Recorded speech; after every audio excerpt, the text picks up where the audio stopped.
แสนจะอยู่ไกลหรือไกล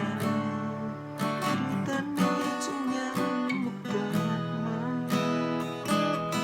คนนั้น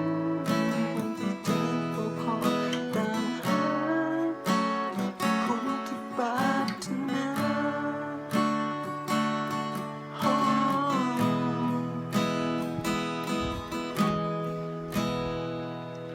คนที่ดี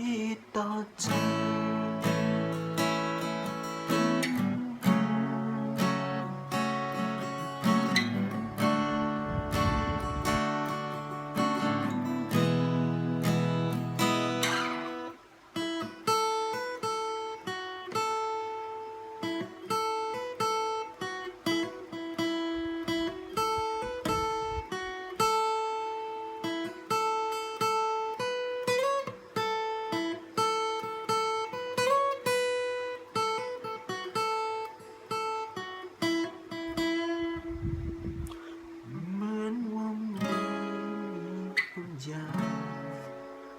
ที่มันยังขาดหายไป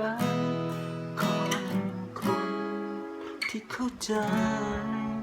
คนที่สวยมาเติมเต็มในชีวิตคนนั้นตอนนี้จะยังอยู่แสนอยู่ไกลหรือไกล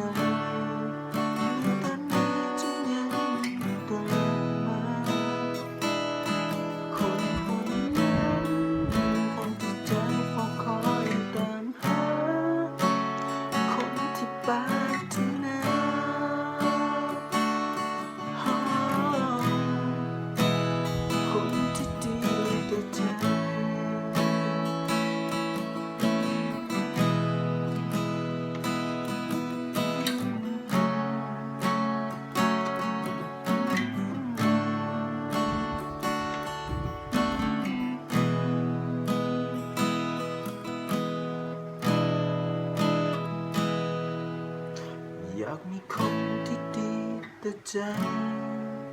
คนที่หาเขาได้ทุกอย่าง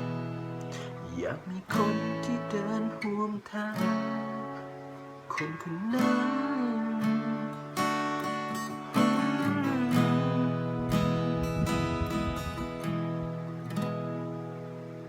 คนที่ดีต่อใจ